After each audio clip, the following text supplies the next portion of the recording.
welcome to NTD China News. I'm Karen Chang. Making headlines this Thursday, August 16th. The Japanese embassy is under tight security in Beijing as Japan indicates it will deport 14 Chinese activists. No new solutions on Syria after China's foreign minister meets with an envoy of Bashar al-Assad, and a group of police in China have protested against judicial corruption.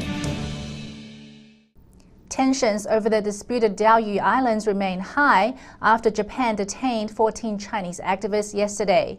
Beijing has demanded they be released immediately as protesters voiced anger outside the Japanese embassy today.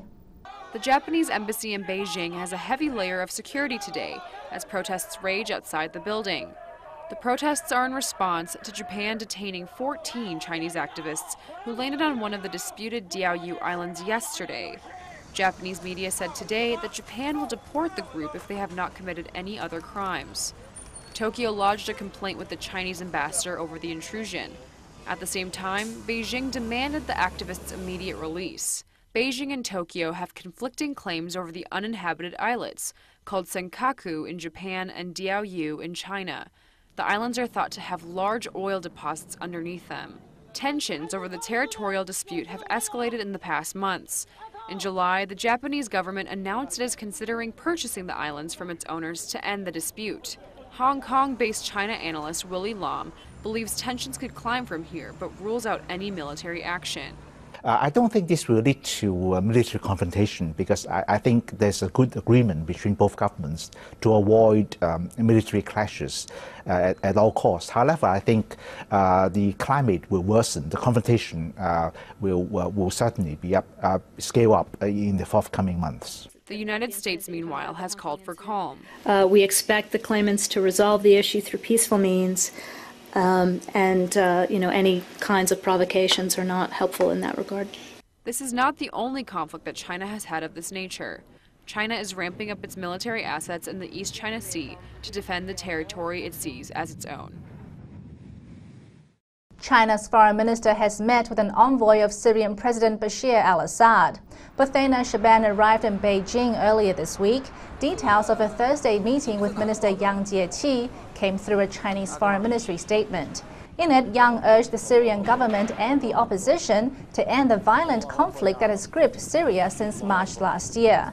The Chinese regime and Russia have blocked key measures by the United Nations Security Council to impose sanctions on Assad in a bid to force him to step down. The Chinese regime indicated it may also meet with the Syrian opposition. Yang did not offer any new solutions on Syria's ongoing crisis after Thursday's meeting.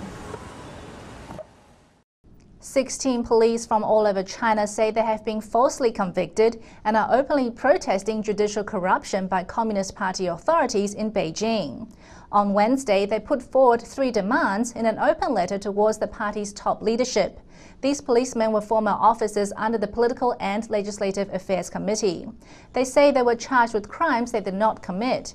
After years of petitioning, most of them have become targets of former colleagues in their regions as part of an effort to maintain social stability. They now face the risk of being sent to black jails, forced labor camps and prisons.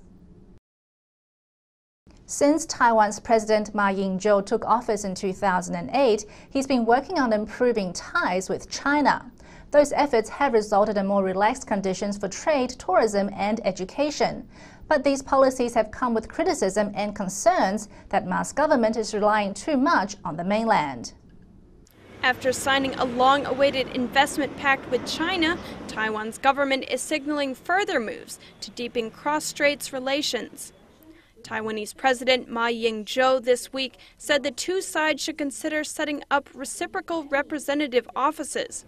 Taiwan currently has one tourist office in Beijing.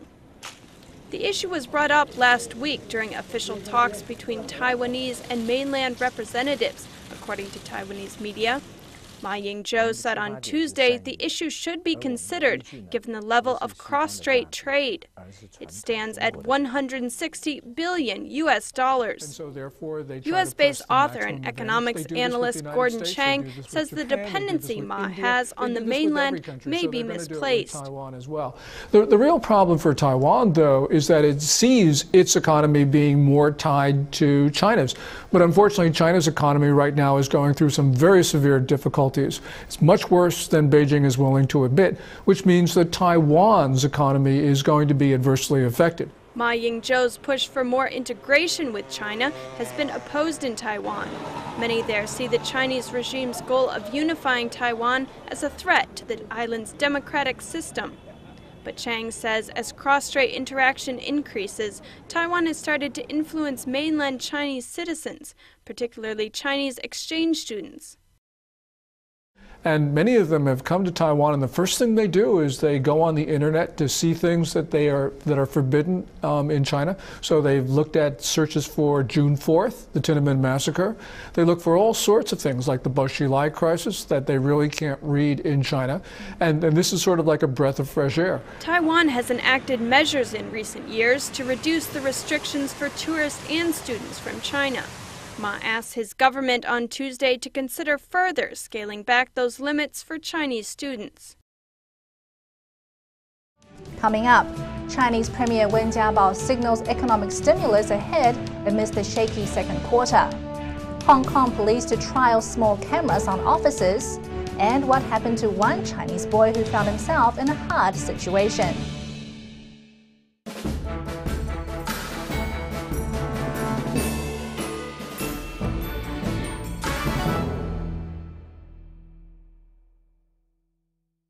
Chinese Premier Wen Jiabao has signaled for more economic stimulus after disappointing indicators for July. Wen told state-run media on Wednesday that there is, quote, growing room for monetary policy operation. He had recently come under criticism for being too conservative and not reacting to the severity of the Chinese economic slowdown. Wen said adjustments can now be made after July figures on decreasing inflation were released.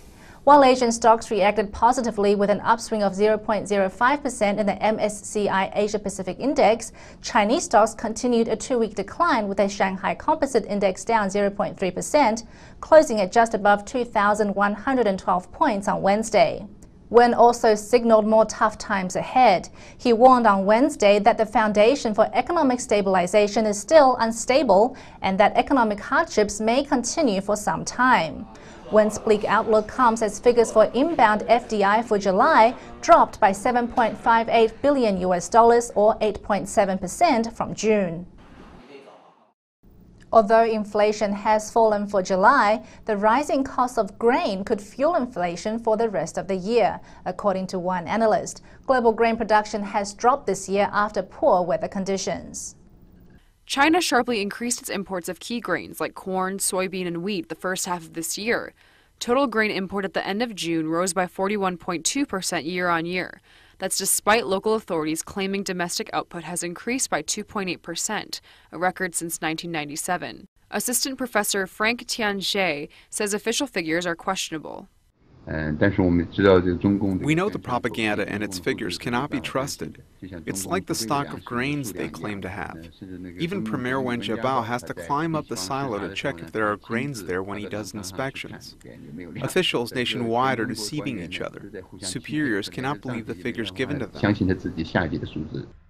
Xie believes output figures are lower than expected and this could fuel inflation.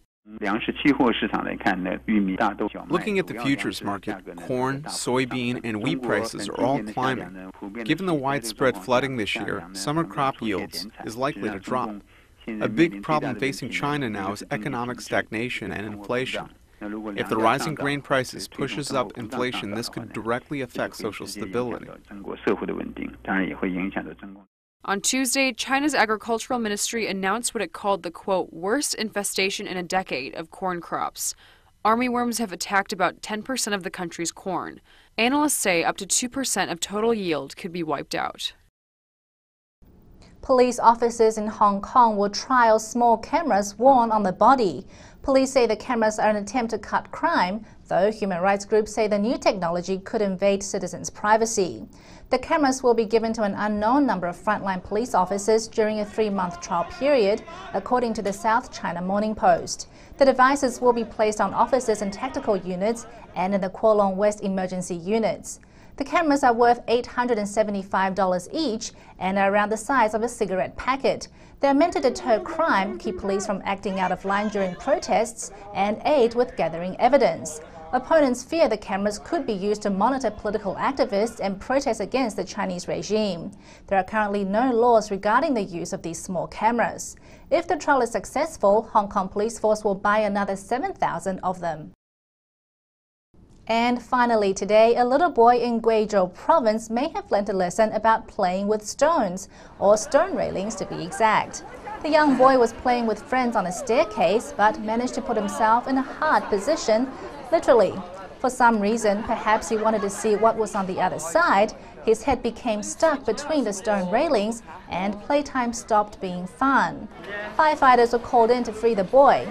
First, they tried to pry him out with their bare hands, but the stone and the young boy's head would not budge. By now, the harrowing rescue effort had attracted quite a crowd. Eventually, the rescuers brought out a saw and, with some careful maneuvering, the boy was freed from the rather unpleasant stony confinement. The boy appears to be unhurt after the ordeal. He was, however, quite upset by the whole experience and probably won't be peering through stony railings again anytime soon. And that's all for today's NTD China News. Thanks for watching. Coming up next, we have China Focus. Don't go away.